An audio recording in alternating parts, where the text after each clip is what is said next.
గత ప్రభుత్వ హయాంలో హుస్నాబాద్ నియోజకవర్గ అభివృద్ధికి 5,649 కోట్ల రూపాయలు తీసుకొచ్చామని మాజీ ఎమ్మెల్యే సతీష్ కుమార్ తెలిపారు. ఉమ్మడి కరీంనగర్ జిల్లాకు సంబంధించి సభ పేరుతో ముఖ్యమంత్రి హుస్నాబాద్లో బహిరంగ సభ పెట్టడం ఎన్నికల నిబంధనలకు విరుద్ధమని విమర్శించారు. గ్రామీణ ప్రాంతాల నుంచి ప్రజలను తరలించకూడదన్న నిబంధనలను ఉల్లంఘించి సభకు తీసుకొచ్చారని ఆరోపించారు. సర్పంచ్ ఎన్నికలకు వచ్చి బహిరంగ సభ పెట్టిన తొలి ముఖ్యమంత్రి రేవంత్ రెడ్డి అయ్యారని సెటైర్లు వేశారు.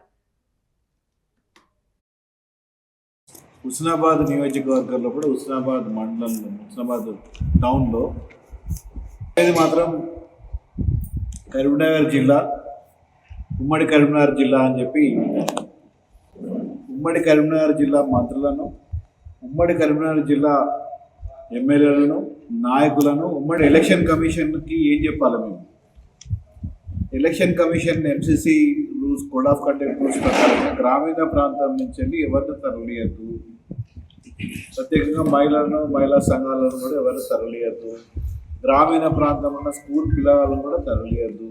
ఇవన్నీ నిబంధనలన్నీ ఉల్లంఘించిండు ముఖ్యమంత్రి గారు, మంత్రులు అందరు కూడా.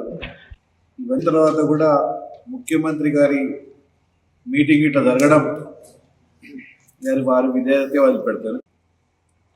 నాకు తెలిసిన వరకైతే ఏ రాష్ట్రంలో కూడా ఇంక్లూడింగ్ మన రాష్ట్రంలో కూడా ఒక ముఖ్యమంత్రి సర్పంచ్ ఎన్నికల్లో కూడా వచ్చి మేము కేవలం పట్టణంలో పడే మీటింగ్ పెడుతున్నామని చెప్పి మాట్లాడిన వాళ్ళైతే, అది సర్పంచ్ ఎలక్షన్ వచ్చి మీటింగ్లు పెట్టి బహిరంగ సభలు పెట్టిన వాళ్ళైతే ఇప్పుడు మీకు చూడలేదు. మరి ఆ ఘనత కూడా గౌరవ ముఖ్యమంత్రి రేవంత్ రెడ్డి గారికి, గౌరవ